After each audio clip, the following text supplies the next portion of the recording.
السلام عليكم ورحمة الله وبركاته. الحمد لله نحمده ونستعينه ونستغفره ونؤمن به ونتوكل عليه ونعوذ بالله من شرور أنفسنا ومن سيئات أعمالنا. من يهده الله فلا مضل له ومن يضلله فلا هادي له. وأشهد أن لا إله إلا الله وحده لا شريك له. وأشهد أن محمدًا عبده ورسوله الذي أرسل إلى الناس كافة بشيرا ونذيرا وداعيا إلى الله بإذنه وسراجا منيرا. أما بعد فقد قال الله تعالى: يا أيها الذين آمنوا اتقوا الله حق تقاته ولا تموتن إلا وأنتم مسلمون. يا أيها الناس اتقوا ربكم الذي خلقكم من نفس واحدة وخلق منها زوجها وبث منهما رجالا كثيرا ونساء. واتقوا الله الذي تساءلون به والأرحام إن الله كان عليكم رقيبا. يا أيها الذين آمنوا اتقوا الله وقولوا قولا سديدا يصلح لكم أعمالكم ويغفر لكم ذنوبكم ومن يطع الله ورسوله فقد فاز فوزا عظيما. وقال الله تعالى: ويوم يعض الظالم على يديه يقول يا ليتني اتخذت مع الرسول سبيلا. يا ويلتى ليتني لم أتخذه فلانا خليلا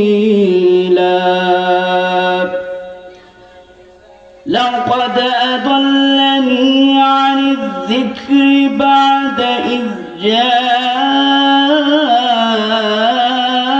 جاءني وكان الشيطان للإنسان خذولا. عن أبي هريرة رضي الله تعالى عنه قال: قال رسول الله صلى الله عليه وسلم: انظروا إلى من أسفل منكم ولا تنظروا إلى من هو فوقكم فهو أجدر ولا تزدروا نعمة الله عليكم أو كما قال عليه الصلاة والسلام.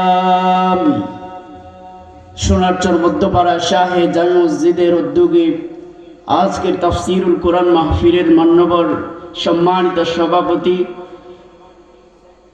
সুযোগ্য পরিচালক এবং ওয়াইজনে কেরাম এবং বিভিন্ন সেক্টরের প্রধান অতিথি এবং বিশেষ অতিথি, মঞ্চে উপবিষ্ট সম্মানিত আলেম ওলামা বৃন্দ, সম্মানিত ব্যক্তিবর্গ এবং আমার সামনে উপবিষ্ট বিভিন্ন সেক্টরের দায়িত্বশীল, বিভিন্ন শ্রেণীর, বিভিন্ন পেশার সম্মানিত ব্যক্তিবর্গ, পর্দার আড়ালে অবস্থানরত আমার মা ও বোনেরা, আমরা প্রথমেই আল্লাহ রব্বুল আলামিনের কাছে শুকরিয়া জ্ঞাপন করি যে আল্লাহ রব্বুল আলামিন আমাদের সকলকে এখন পর্যন্ত এই পৃথিবীতে বাঁচিয়ে রেখে সকল কিছু করার, ইবাদত থেকে শুরু করে জমিনে চলার, হাত দিয়ে কাজ করার, চক্ষু দিয়ে দেখার, কান দিয়ে শোনার, পা দিয়ে হাঁটার, মুখ দিয়ে বাবা মাকে, বাবা মা ছেলেদেরকে, মেয়েদেরকে, অর্থাৎ এক কথায় কথা বলার সুযোগ দিয়েছেন। সেই আল্লাহ রব্বুল আলামিনের দরবারে আমরা শুকরিয়া জ্ঞাপন করি, আলহামদুলিল্লাহ। দরুদ সালাম বর্ষিত হোক প্রিয় নবী মুহাম্মদুর রাসূলুল্লাহ সাল্লাল্লাহু আলাইহি ওয়াসাল্লামের প্রতি। আল্লাহুম্মা সাল্লি আলাইহি, আল্লাহুম্মা বারিক আলাইহি। সম্মানিত হাজিরিন, সময় খুবই সংক্ষিপ্ত, কিন্তু আলোচনার বিষয়টি খুবই চমৎকার। আমি আয়াত তেলাওয়াত করেছি বিশ্বনবী সাল্লাল্লাহু আলাইহি ওয়াসাল্লামের কথামালা থেকে একটি হাদিস আপনাদের সামনে পেশ করেছি। উক্ত হাদিসকে এবং আয়াতকে সামনে রেখে সঙ্গীর প্রভাব আপনাদেরকে সহজে বোঝানোর জন্য সৎ সঙ্গে স্বর্গে বাস, অসৎ সঙ্গে সর্বনাশ, এই শিরোনামের উপর সংক্ষিপ্ত সময়ে গুরুত্বপূর্ণ পয়েন্টগুলো উপস্থাপন করার, আপনাদের কর্ণকহরে, হৃদয়ের মণিকোঠায় যেন পৌঁছে দিতে পারি, আল্লাহ রাব্বুল আলামিন আমাকে সুন্দরভাবে উপস্থাপন করার এবং আপনাদেরকে ধৈর্য ধারণ করে শ্রবণ করার এবং এখান থেকে শিক্ষা গ্রহণ করার, আমল করার, বাস্তবায়ন করার তৌফিক দান করুন। সকলেই বলুন আল্লাহুম্মা আমিন। সকলকে মোবারকবাদ জানিয়ে আমি বিষয় শুরু করছি। তার আগে চমৎকার একটি হাদিস আপনাদেরকে বলতে চাই। আমরা যে হায়াত পেয়েছি আজকে আমাদের গ্রামে, সম্মানিত মোবারক চেয়ারম্যান যাকে আমরা বলি, তিনি কালকেও পৃথিবীতে জীবিত ছিলেন। চোখ দিয়ে তার পরিবারের, তার স্ত্রীকে, তাদেরকে তিনি দেখতেন, দুনিয়াটাকে দেখতে পেতেন, কিন্তু আজকে তিনি কবরে শায়িত, মাটির ঘরে, ডানে বামে, ডানে বামে, পিছনের সকল দিকেই মাটি, 3 হাত 3.5 হাত ছোট্ট একটি মাটির ঘর। এই মাটির ঘরে প্রত্যেককেই যেতে হবে, সবাইকেই যেতে হবে। তো আমরা যারা এখন পর্যন্ত হায়াত পেয়েছি, লম্বা হায়াত পাওয়া, এটা কত বড় বরকতপূর্ণ, কত বড় ফজিলত, এই হাদিসটা শুনলে আপনারা বুঝতে পারবেন। সম্মানিত ভাইরা আমার, গভীর মনোযোগ দিয়ে শুনতে হবে, আমার দিকে তাকান। শুরুতেই বলেছি সময় সংক্ষিপ্ত, কিন্তু বিষয়ের শিরোনামটা অতি চমৎকার, চমৎকার আলোচনা হবে। সম্মানিত হাজিরিন, বিশ্বনবী মুহাম্মদুর রাসূলুল্লাহ সাল্লাল্লাহু আলাইহি ওয়াসাল্লামের যুগে 2 ভাই একসাথে ইসলাম গ্রহণ করলেন, একসাথে ইসলাম কবুল করলেন, অর্থাৎ 2 ভাই একসাথে মুসলমান হয়ে গেলেন। ভাইরা আমার, প্রথম ভাই অনেক আমল করত, অনেক ইবাদত করত এবং শেষ মুহূর্তে সে যুদ্ধ করে আল্লাহর রাস্তায় জিহাদ করে সে শহীদ হয়ে দুনিয়ার থেকে বিদায় গ্রহণ করেছে। আর দ্বিতীয় ভাই, তিনি 1 বছর পরে মারা গিয়েছে।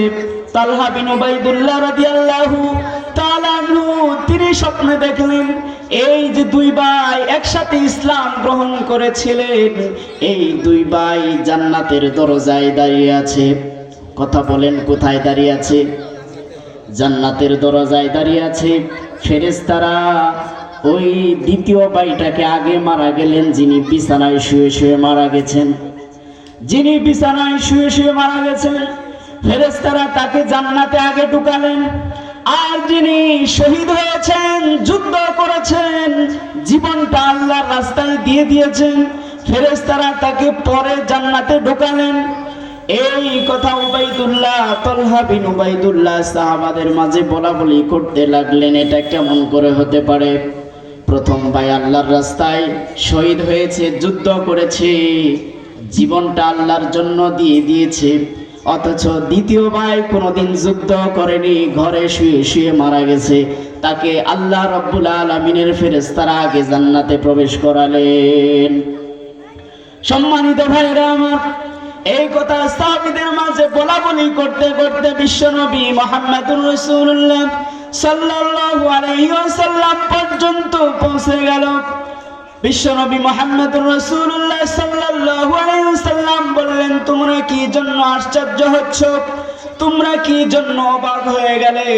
তালহা বিন উবাইদুল্লাহ রাদিয়াল্লাহু তাআলা আনহু বলছেন, ইয়া রাসূলুল্লাহ, ইয়া হাবিবাল্লাহ, যে যুদ্ধে শহীদ হয়েছে, আল্লাহর রাস্তায় জীবনটা দিয়ে দিয়েছে, তার মর্যাদা তো বেশি হবে, সে আগে জান্নাতে প্রবেশ করবে।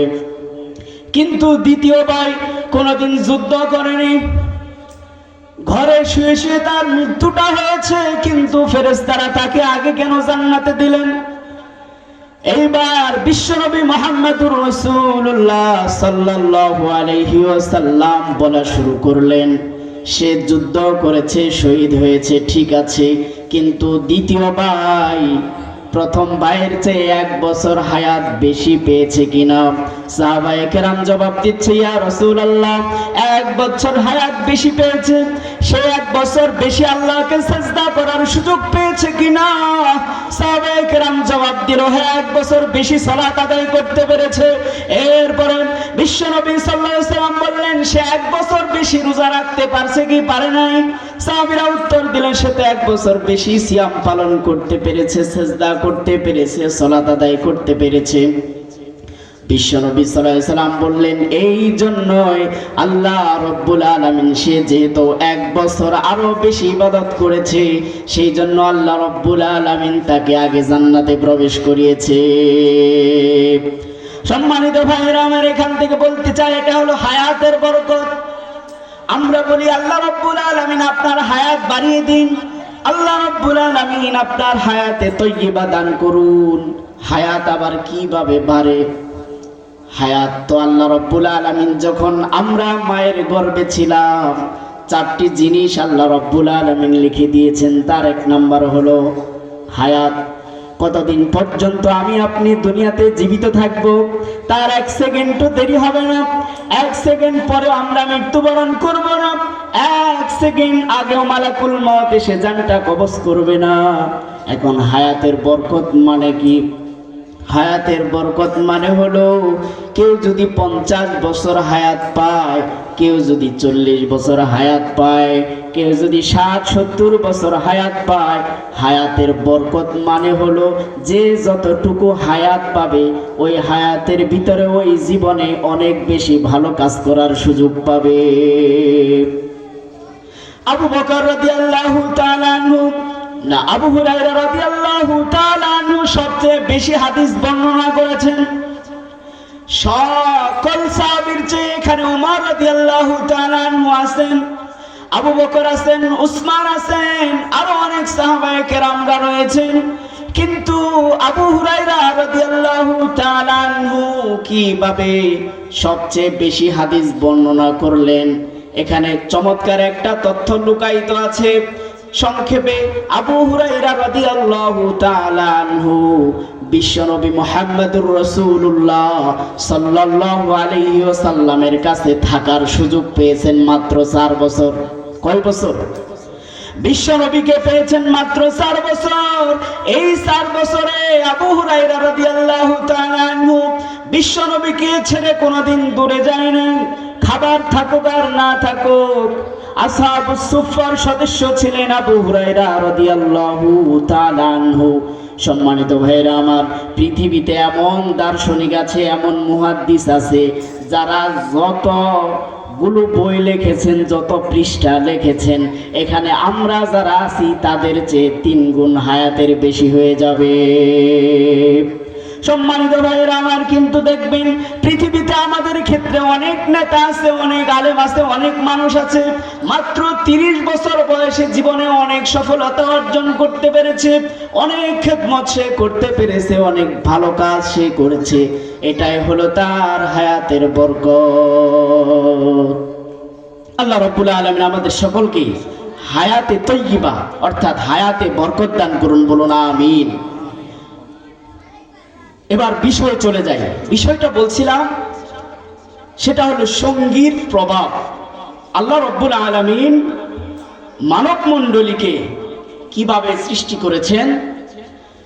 আল্লাহ রাব্বুল আলামিন বলেন, লাকাদ খালাকনাল ইনসানা ফি আহসানি তাকওয়িম ফি আইয়ি সূরাতিন মা শাআ রাক্কাবাক। আল্লাহ রাব্বুল আলামিন বলছেন, অবশ্যই আমি জিন মানুষকে, লাকাদ খালাকনাল ইনসান, আমি ইনসানকে মানুষকে সৃষ্টি করেছি ফি আহসানি তাকওয়িম, অতি উত্তম করে সুন্দর এবং বিউটিফুল স্ট্রাকচার দিয়ে আমি আল্লাহ রাব্বুল আলামিন মানুষকে বানিয়েছি। ওয়ালাকাদ কাররামনা বানি আদম, এবং বনি আদমকে আমি সম্মানিত করেছি। কিভাবে সম্মানিত করেছেন? আমাদের খাবার হলো স্পেশাল খাবার। আমরা কোনোদিন ঘাস খাই না, আমরা পচা খাবার খাই না। গরু, ছাগল, হাঁস, মুরগি এগুলোর থেকে খাবারে আমাদের পার্থক্য আছে না নাই? কোনোদিন কি দেখছেন ছাগল বিরিয়ানি খাচ্ছে, কুকুর বিরিয়ানি খাচ্ছে দেখছেন? বিড়াল দই খাচ্ছে, পায়েস খাচ্ছে, বানর উন্নত মানের খাবার খাচ্ছে দেখছেন? মানুষের একটা বৈশিষ্ট্য হলো কিভাবে আল্লাহ রাব্বুল আলামিন আমাকে আপনাকে বনি আদমকে সম্মানিত করেছেন। তার অন্যতম আরেকটা কারণ হলো পৃথিবীতে যত প্রাণী আছে সকল প্রাণীরা মাথা নিচু করে খাবার খায়, ঠিক কিনা বলেন? আওয়াজ দিয়ে বলেন ঠিক কিনা? আর মানুষেরা মাথা উঁচু করে খাবার খায়। আর আল্লাহ রাব্বুল আলামিনও বলেছেন, আমি মানুষকে পৃথিবীতে আশরাফুল মাখলুকাত, সৃষ্টির সেরা জীব হিসেবে ঘোষণা করে দিয়েছি। এগুলো হলো মানুষের সম্মান, মানুষের বৈশিষ্ট্য। কিন্তু আল্লাহ রাব্বুল আলামিন এই মানুষকেই আবার জন্তু, জানোয়ার, পশু এদের চাইতেও আল্লাহ রাব্বুল আলামিন কোরআনে নিকৃষ্ট ঘোষণা করেছেন, কি করেন না?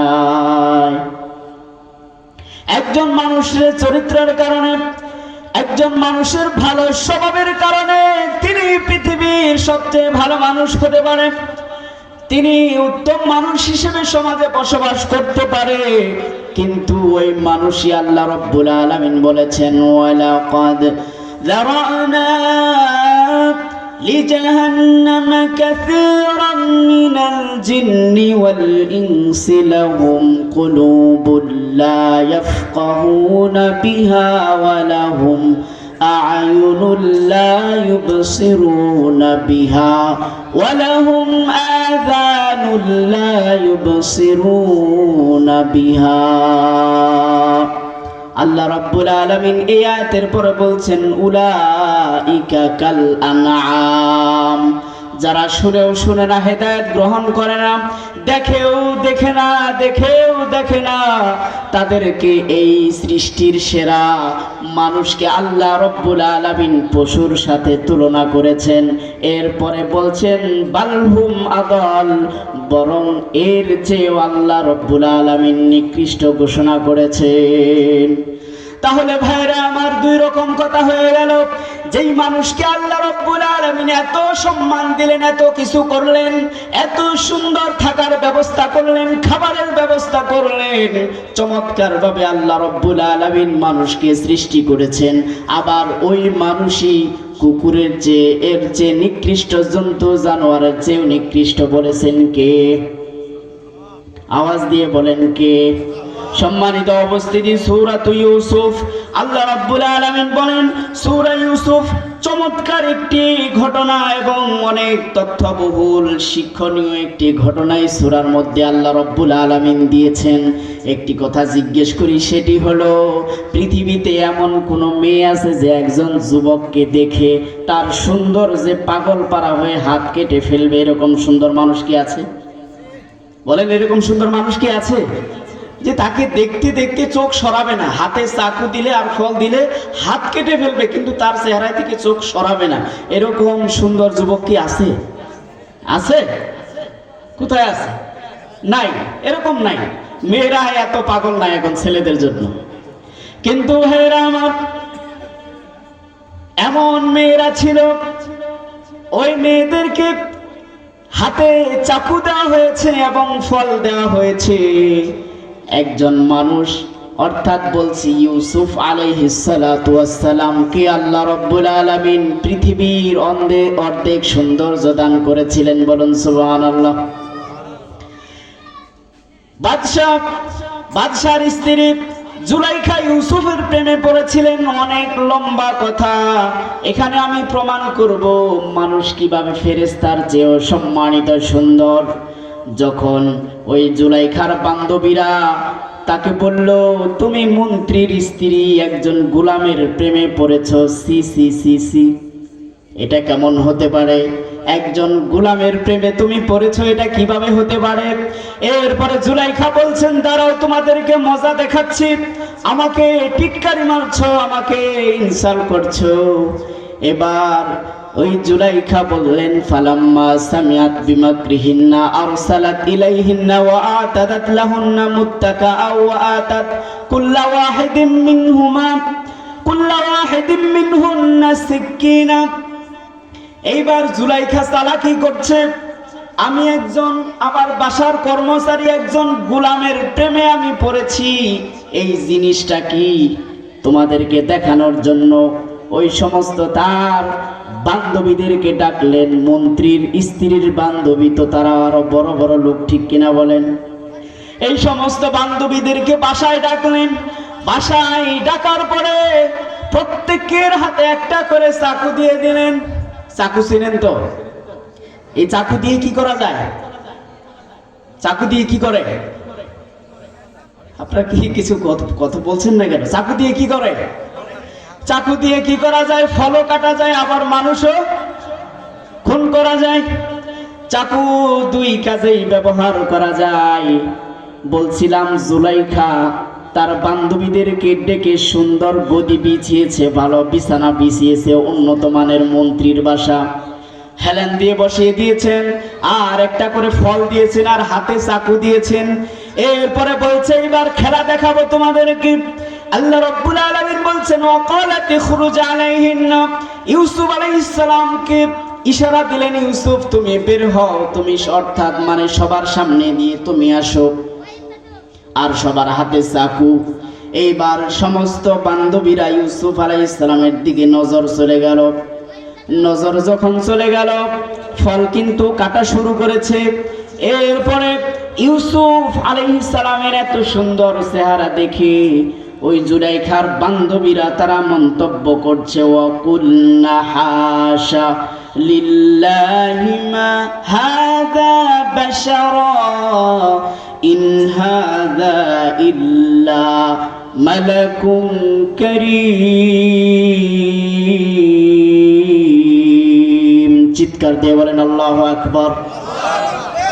এইবার জুলাইখা বলছে, ও বান্ধবীরা, তোমরা আমাকে টিটকারি মারছিলে, আমি একজন গোলামের প্রেমে পড়েছি, কিন্তু তোমরা দেখছি তোমরা কি করছো? এই চেহারাকে, এই যুবককে তোমরা এমন ভাবে দেখতেছো, তোমরা হাত কেটে ফেলছো, হাত দিয়ে রক্ত বের হচ্ছে, এরপরেও তোমরা তার থেকে চোখ সরাও না। এবার বুঝো কেমন ছেলে।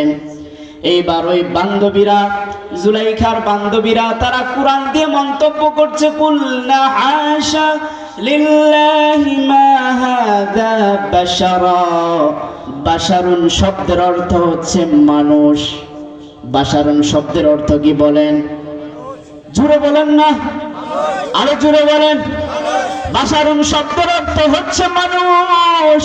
ওই জুলাইখার বান্ধবীরা বলছে এত কোনো মানুষ নয়, ইন হাদা ইল্লা মালাকুন কারীম, এত আল্লাহ রাব্বুল আলামিনের সম্মানিত ফেরেশতা। সুবহানাল্লাহ।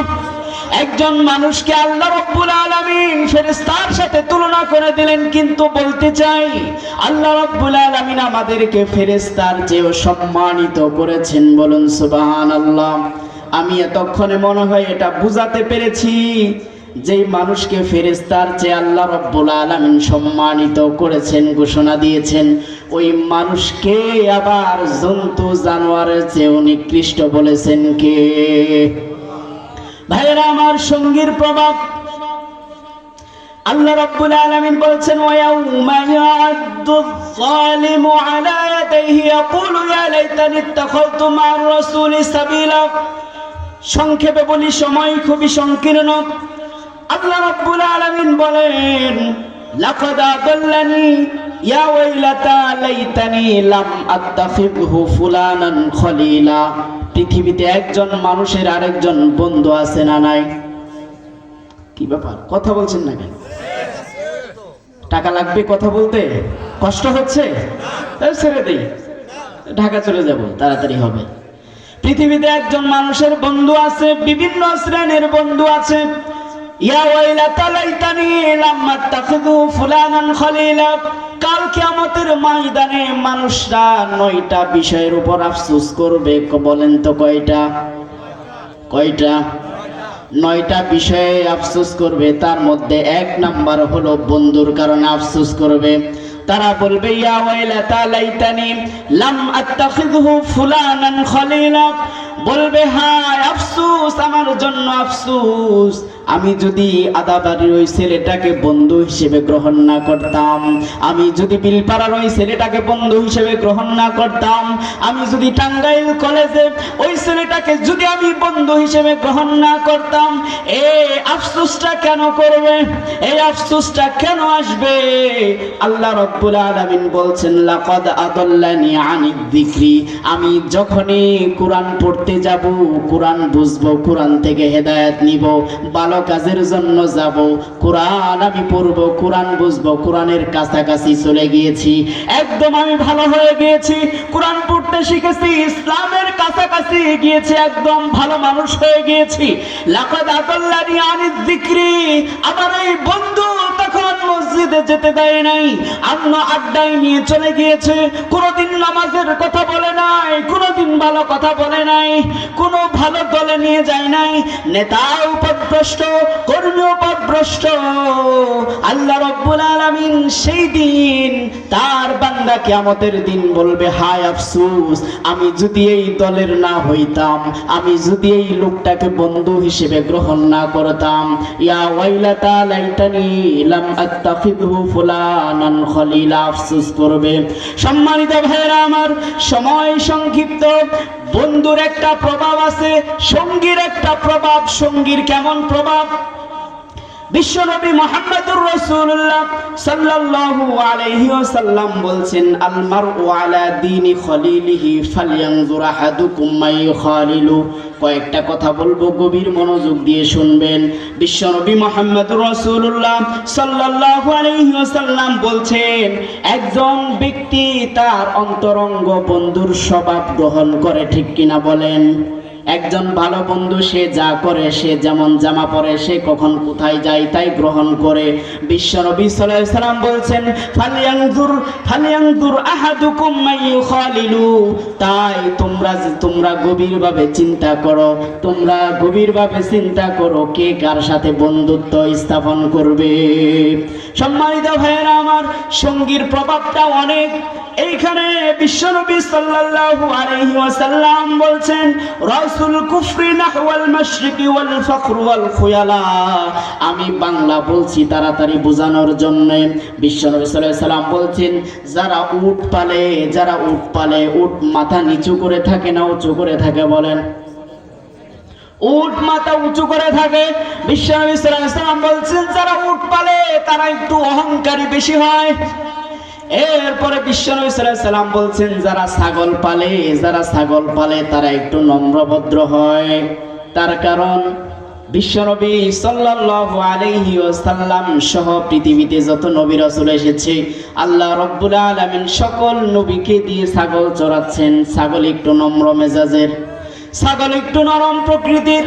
তাহলে এখান থেকে বুঝে নেন, শুধু উট এবং দুম্বা পাললে এইগুলোর প্রভাব যদি মানুষের উপর পড়ে, ছাগল পাললে এর প্রভাব যদি মানুষের উপরে পড়ে, তাহলে আপনি পৃথিবীতে কার সাথে বন্ধুত্ব করবেন, কার সাথে থাকবেন, কোন দলের সাথে থাকবেন, সেই প্রভাব আপনার অন্তরে পড়বে কি পড়বে না, কথা বলেন।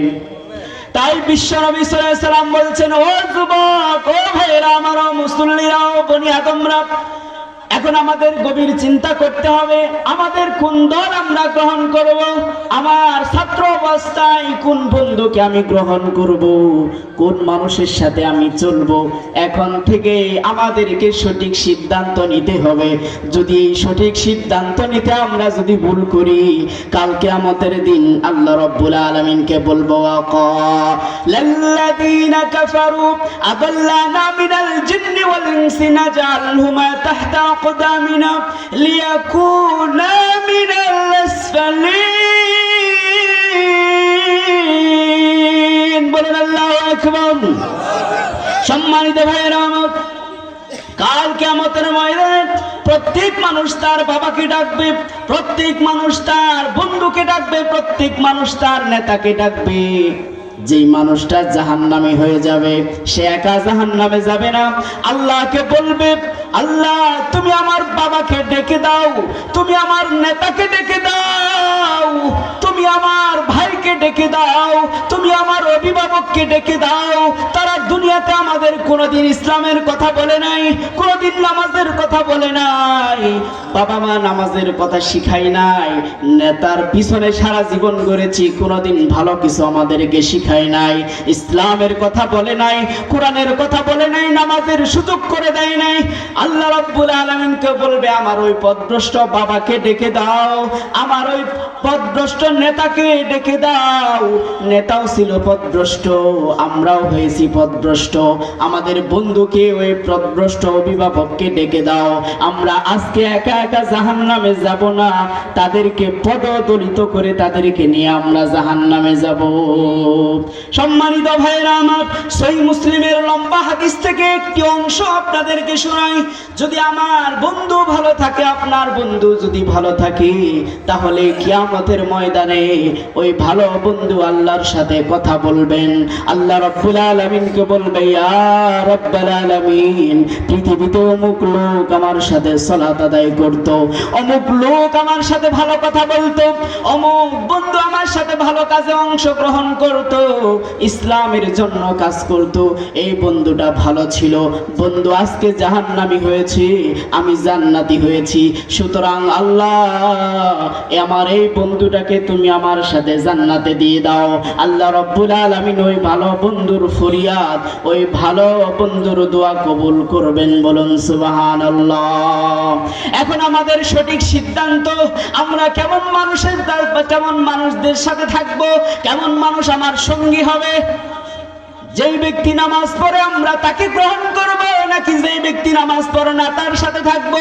যেই ব্যক্তি বাউল ফকির ভণ্ড আমরা তাদের সাথে থাকব, নাকি যারা ইসলামের পক্ষে কথা বলে, ইসলামের জন্য কাজ করে তাদের সাথে থাকবো? সিদ্ধান্ত আমাকে আপনাকে নিতে হবে। আল্লাহ রাব্বুল আলামিন তৌফিক দান করুন, বলুন আমিন। সম্মানিত উপস্থিতি, সম্মানিত ভাইরা আমার, বিশ্বনবী সাল্লাল্লাহু আলাইহি ওয়াসাল্লামের প্রসিদ্ধ আরেকটি হাদিস, একজন মানুষকে যদি আপনি আল্লাহর জন্য ভালোবাসেন, একজন মানুষকে যদি আল্লাহর জন্য আপনি মহব্বত করেন, আবু হুরায়রা রাদিয়াল্লাহু তাআলা আনহু থেকে হাদিসটি বর্ণনা করা হয়েছে। একজন ব্যক্তি এক গ্রাম থেকে আরেক গ্রামে যাচ্ছেন, শুধু তার একজন ভালো মানুষদের সাথে সাক্ষাৎ করার জন্য, তার পছন্দের মানুষ, সে একজন ভালো মানুষ, তার সাথে সাক্ষাৎ করার জন্য যাচ্ছেন। আল্লাহ রাব্বুল আলামিন একজন ফেরেশতা নিযুক্ত করে দিয়েছেন। যখনই ওই লোকটা ফেরেশতার কাছে আসলো তখন বলছে, আইনা তুরিদ, তুমি কোথাও যাও? আইনা তুরিদ, তুমি কোথায় যাও? বলছে, আমি অমুক ভালো মানুষের সাথে আমি সাক্ষাৎ করার জন্য যাচ্ছি। ফেরেশতা বলছে, তুমি কি তার কাছে কিছু গিফট পাবা, কিছু প্রতিদান পাবা, এই জন্য তুমি কি যাচ্ছ? ওই লোকটা বলে, না, আমি শুধু তাকে আল্লাহর জন্য ভালোবাসি, এই জন্যই আমি ওই অমুক আলেমের সাথে, অমুক ভালো লোকের সাথে সাক্ষাৎ করার জন্য যাচ্ছি। গভীর মনোযোগ দিয়ে শুনেন। এইবার ফেরেশতা বলে, আল্লাহ রাব্বুল আলামিন তোমাকে এই কথা জানিয়ে দেওয়ার জন্য আমাকে রাস্তায় পাঠিয়েছেন। তুমি ওই ভালো মানুষটাকে যেইভাবে আল্লাহর জন্য ভালোবাসো, যতটুকু আল্লাহর জন্য মহব্বত করো, আল্লাহ রাব্বুল আলামিনও ঠিক তেমনি ভাবে তোমাকে মহব্বত করেন এবং ভালোবাসেন। তাহলে আমাদের সম্পর্কটা কার সাথে হবে, কেমন হবে? সম্মানিত উপস্থিতি, আমাদেরকে সঠিক সিদ্ধান্তে উপনীত হতে হবে, সঠিক সিদ্ধান্ত আমাদেরকে গ্রহণ করতে হবে। আল্লাহ রাব্বুল আলামিনের রাসূল সাল্লাল্লাহু আলাইহি ওয়াসাল্লামের প্রসিদ্ধ আরেকটি হাদিস, ভালো মানুষদের সাথে থাকলে কেমন প্রতিদান পাওয়া যাবে, ভালো আর খারাপ মানুষদের সাথে মিশলে কেমন হবে, এই হাদিসটি বলে আমি আলোচনা শেষ করছি। ভালো বন্ধু এবং খারাপ বন্ধুর উদাহরণ বিশ্বনবী মুহাম্মদুর রাসূলুল্লাহ সাল্লাল্লাহু আলাইহি ওয়াসাল্লাম দিয়েছিলেন। কামার এবং আতর বিক্রেতার সাথে স্বাভাবিক একটা কথা, আপনি যদি যে বিড়ি খায় তার সাথে যদি আপনি বসেন, আপনাকে কি দিবে? চকলেট দিবে না বিড়ি দিবে? বলেন, কি দিবে? আপনাকে বিড়ি দিবে। যেই ব্যক্তি পান খায়, আপনি যদি তার কাছে বসেন, আপনাকে কি দিবে? পান দিবে। যেই ব্যক্তি গাঁজা খায়, তার সাথে গিয়ে যদি আপনি একটা সিদ্ধ গরম ডিমের আশা করেন, এটা ভুল হবে। তার কাছে গেলে আপনাকে গিফট হিসেবে খাওয়ার জন্য গাঁজাই দিবে। আর বন্ধুর প্রভাব এমন, আপনাকে ডাকবে, বন্ধু নতুন মোটরসাইকেল কিনেছি, চলো বাসলিয়া যেতে হবে, টাঙ্গাইল যেতে হবে। হাইওয়েতে সেই একটা টান হবে, বন্ধু বলছে, না, শাহাদাত হুজুর আসরে আজান দিয়েছে, আমি নামাজ পড়তে যাব। এইবার বন্ধু বলছে, আরে আসরের নামাজ কি একদিনই নাকি? আসরের নামাজ কি আজকেই? জীবনে অনেক আসরের নামাজ পড়তে পারবা। আজকে নতুন বাইক কিনছি, আজকে নতুন মোটরসাইকেল কিনেছি, আমাদের পার্টি আছে। আজকে যদি তুমি না যাও, আগামীকাল আমার মোটরসাইকেলের বয়স 2 দিন হয়ে যাবে। আজকে মোটরসাইকেলের প্রথম দিন, বন্ধু সে একটা টান হবে। বন্ধু বলছেন, না, হবে না, নামাজ আগে পড়তে হবে। তেমনি ভাবে যারা বিড়ি খায়, বন্ধু বলছে একটা টান মারো না, হবে না, এটার গন্ধ আমার সহ্য হয় না, 10 হাত দূরে যেয়ে খা। পরের দিন বলছে, না তুই দূরে যা। পরের দিন বলছে, না তুই দূরে যা। 10 দিনের মাথায় বন্ধু সিগারেট কিনে ওই বন্ধুকে নিজেই দিচ্ছে, কিরে বন্ধু, তোর তো এটা ভালো লাগে না, গন্ধ সহ্য হয় না, তুই আবার এমন মানুষ হয়ে গেলি, নিজেই বিড়ি কিনে আবার আমাকে দিচ্ছিস। এটাই হলো সঙ্গীর প্রভাব। আপনি যদি কামারের কাছে গিয়ে বসেন, আপনার কাপড়টা পুড়ে যাবে আগুনের স্ফুলিঙ্গ এসে, হয় ওই ধোঁয়ার গন্ধ আপনাকে খারাপ লাগবে, ঠিক কিনা বলেন? কিন্তু আপনি যদি পৃথিবীতে ভালো মানুষ, ভালো বন্ধু, গ্রামের ভালো মানুষদেরকে, তাদের সাথে যদি আপনি চলেন, তাদের পরামর্শ নিয়ে যদি আপনি জীবনটা পরিচালনা করেন, তাদের সাথে যদি আপনি মিশেন, ওই আতরওয়ালার সাথে বিশ্বনবী মুহাম্মদুর রাসূলুল্লাহ সাল্লাল্লাহু আলাইহি সাল্লাম উদাহরণ দিয়েছেন, ভাই আতর কিনবেন না, কিনবো না, একটু লাগিয়ে দিবে। যদি নাও লাগিয়ে দেয়, আতরওয়ালার পাশে থেকে আপনি আতরের ঘ্রাণ পেয়ে যাবেন। সম্মানিত ভাইরা আমার, বিষয়টি লম্বা ছিল, সময় সংক্ষিপ্ত, তাই আপনাদের সম্মুখে উদার্ত আহ্বান, যেহেতু আপনারা আমাদের গ্রামের মানুষ, আমি সব সময় আপনাদের কল্যাণ চাই, কল্যাণের উপর থাকবেন। পৃথিবীর সমস্ত মানুষ যদি আপনার বিরুদ্ধে লেগে যায়, পৃথিবীর সমস্ত মানুষ যদি আপনাকে ক্ষতি করার জন্য চায়, আল্লাহ রাব্বুল আলামিন আপনার ভাগ্যে যতটুকু ক্ষতি রেখেছেন, এর বাইরে আপনাকে আর ক্ষতি করতে পারবে না। পৃথিবীর মানুষেরা, সকল মানুষ যদি আপনাকে উপকার করতে চায়, আল্লাহ রাব্বুল আলামিন যতটুকু উপকার আপনার কপালে ভাগ্যে লিখে রেখেছেন, তার চেয়ে বেশি আপনার উপকার করে দিতে পারবে না। তার কারণ কলম উঠিয়ে নেওয়া হয়েছে, কলমের কালি শুকিয়ে গিয়েছে, পৃষ্ঠা শেষ হয়ে গিয়েছে। সম্মানিত ভাইরা আমার, আশা করি বিষয়টা বুঝতে পেরেছেন। ভালো বন্ধু, ভালো মানুষদের সাথে মিশলে বরকত পাওয়া যায়, রহমত পাওয়া যায়, ভালো কিছু শেখা যায়। এই মানুষদের সাথে কিয়ামতের দিন হাসরে, কিয়ামতের ময়দানে সহযোগিতা পাওয়া যাবে। কি সহযোগিতা? জান্নাতে যাওয়ার জন্য সুপারিশ করবে। আর যদি খারাপ মানুষদের সাথে সম্পর্ক হয়, যে নামাজে যায় না, সবসময় ধূমপানে ব্যস্ত, গাঁজা ইত্যাদি, মদের আড্ডা, অমুক আড্ডা অমুক আড্ডা। একটি খুতবাতে আজকে একটি কথা বলেছি, আজম ভাই এসেছিল কোদালিয়াপাড়া মসজিদে, আজকে আমার সাথে সাক্ষাৎ হয়েছে, সেখানেও বক্তব্য দিয়েছি। রক্তের সম্পর্কে যে ইমানের সম্পর্কটা বেশি গুরুত্বপূর্ণ, রক্তের সম্পর্কের চেয়েও কি ইমানের সম্পর্কটা বেশি গুরুত্বপূর্ণ। তার কারণ নূহ আলাইহিস সালামের একজন সন্তান ছিল কেনান, তাকে কিন্তু নৌকায় উঠায় নাই বাঁচানোর জন্য। কেন? সে ঈমান আনে নাই।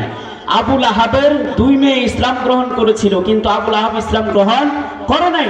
কিন্তু ওই 2 মেয়ে নিজের বাবার জন্য বলছে তাব্বাত ইয়াদা আবি লাহাবিউ ওয়া তাব। তাই সম্মানিত ভাইরা আমার, আপনাদেরকে শেষ কথা বলি, সর্বশেষ নসিহত, এই জীবন আমার, কালেমা আমার, তাওহীদ আমার, এই ঈমান নিয়ে আমাকে জান্নাতে যেতে হবে, এই ঈমান নিয়ে আমাকে বাঁচতে হবে।